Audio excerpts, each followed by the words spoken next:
Alright, y'all, what's going on? So, just got home, busy day, and I get home to find out that there is apparently a an emergency balance patch that's going to be coming out for Tekken 8 a little bit after Season 2 drops.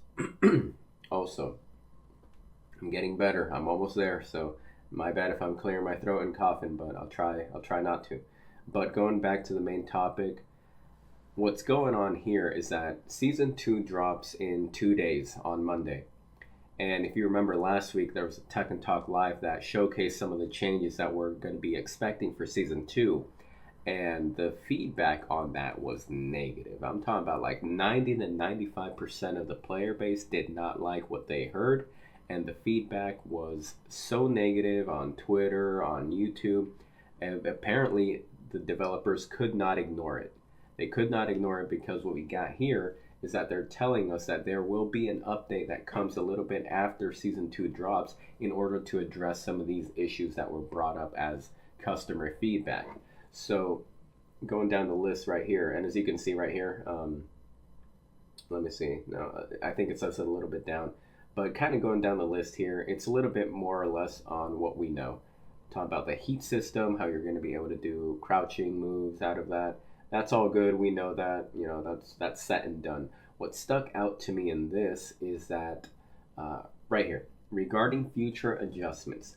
So what it's saying, let me just read it to you. It says, additionally, in order to address issues pertaining to the large frame advantage on heat activation and the excessive strength of heat dash, the development team is currently in the final stages of making adjustments geared towards reevaluating aspects that impact the strength of offense, and also a focus on improvements in defense. So what we got here is currently, if you and I, if you're playing anybody in Tekken 8 and you get hit by a heat engager, your opponent's heat dashing right in front of you, they're at a plus 17 frame advantage, which is massive. That is a huge frame advantage for your opponent to have. So now you're on the receiving end, right? You're on the receiving end. Your opponent's dashing in on you, right? Your defensive options are limited severely. Essentially what it comes down to is that you either have to keep holding back, so you're standing and blocking by holding back, or you want to hold down back to crouch block. That's basically what it comes down to. Your defensive options are really limited, and the advantage is in your opponent's favor by a lot. So hopefully what they're talking about here, hopefully, is that they're going to tone down the frame advantage on heat engagers, heat dashes, right? And what this will do is that it will, again, fingers crossed, probably allow more defensive options for you. So let's say they tone down the frame advantage to the point where you are now able to sidestep, right? You're able to sidestep, sidewalk. Maybe you could backdash a little bit, or even maybe you could even throw out a jab, like throw out some jab, mash an attack to intercept your opponent, as they're coming in with a heat dash. If they tone down the frame advantage so you can do any of those options, that would already be a huge boost and a big help for you in terms of defensive play. That way, there's still that aggression aspect of it, of the heat system, but there are also more defensive options for you to counter that, you know what I'm saying? Now, in addition to that, one thing I hope that they do, they didn't mention it here, but fingers crossed that they do fix this, is, I mentioned this in another one of my videos, if a character has a heat smash that has multiple hits to it, Jin, Heihachi, who else? I think Leo has one. Characters who have a heat smash like that. 3 hits, 4 hit string. Lydia, you know what I'm saying? If a character has a heat smash that has multiple hits in a string, if they whiff it, I would like for the following hits of that string to not come out. If they whiff, that should be it. Because what happens right now is that if you're playing against one of these characters and you successfully read a heat smash coming, and they happen to have multiple hits to that heat smash, sometimes what happens is that their momentum carries them so far, like your opponent's momentum will be so far Their heat smash will carry them far beyond the range of where you're able to successfully reach them for a punish. If you've played Tekken 8 long enough, that's happened to you. Guarantee it 100%. So basically, one thing I hope that they do is that if a heat smash whiffs, that's it. Like like you took a risk by doing a heat smash. If you get sidestep sidewalk, and they like that should be it. You know what I'm saying? Easier to punish. So hopefully they tweak a little bit more settings, more of the heat system. Going down the list, let's talk about the throw mechanics, because if there's one thing everybody absolutely hated in that Tekken talk, is that we were going to get punished for successfully breaking a throw. So if you break a throw, you were going to take chip damage. And that's something that I'm wondering how that got the green light. Like, who in the meeting room came up with this idea, spoke it out loud, and ultimately got it to be approved into existence? Because that had to have happened. Some type of meeting had to have happened where this idea was proposed and somebody heard it and approved that idea. That was probably one of the worst things that was ever introduced to Tekken. But what they're doing here, I'm getting a little bit ahead of myself, but essentially they're taking that away. They're taking that away because, again, that was like, it made absolutely no sense. Now, also one thing you see here is that when the throw break is successfully performed, the thrower will recover 1 point of recoverable health. That's, I guess, I mean, I don't know. I mean, I don't think it's that big of a deal, to be honest. I don't think, 1 point, I don't think it's going to be that significant.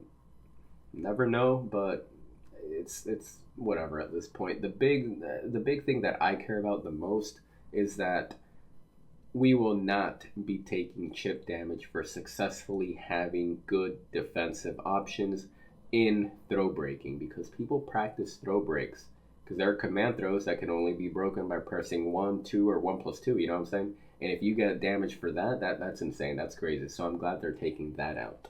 Now, other changes made to throws is that they are loosening the input window for throw breaks using 1+2. So basically what happens right now in the game is that if you're even slightly off in pressing 1+2, like let's say, Shining Wizard comes at you or whatever the heck, right?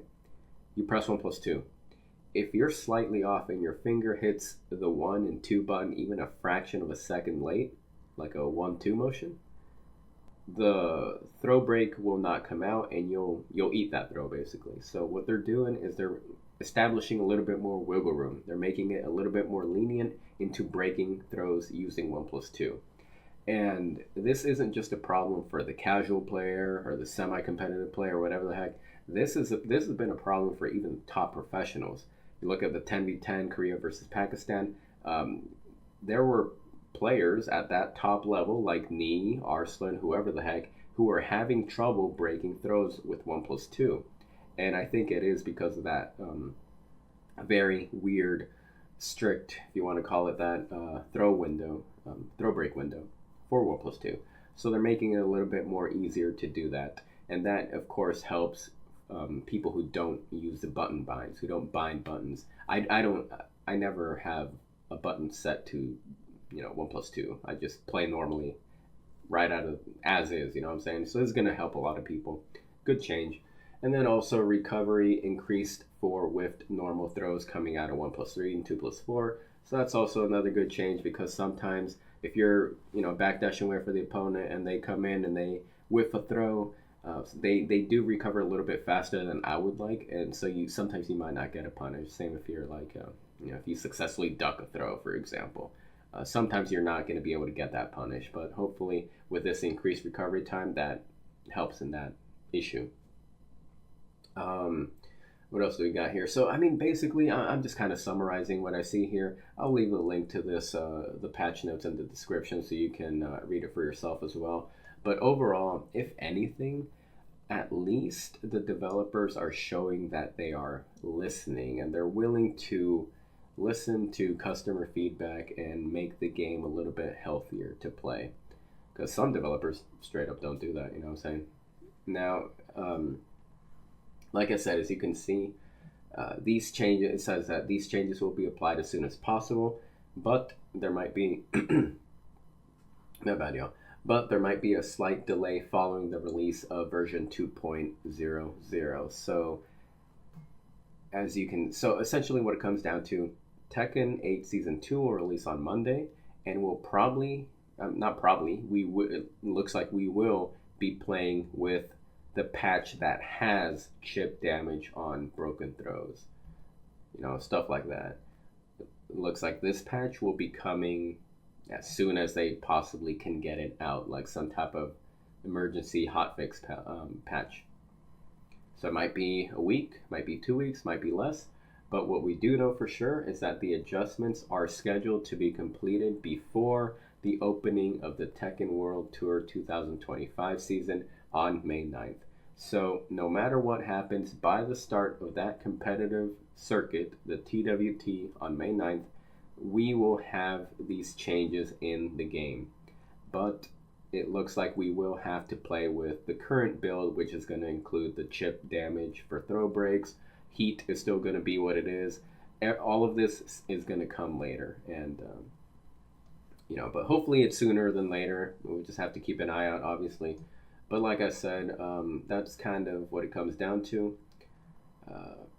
If anything, like I said, kind of repeating myself, at least it seems like they're trying.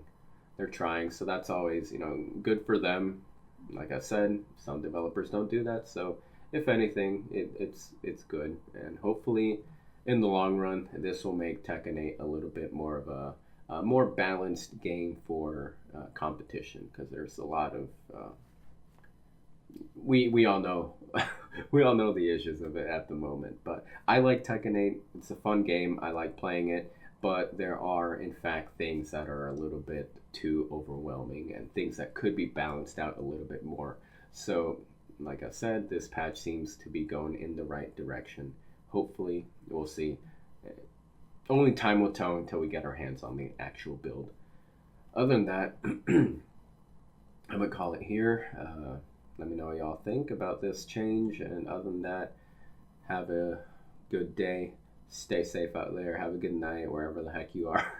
Have a good day. Stay safe out there. Take care. And I'll see you in the next video.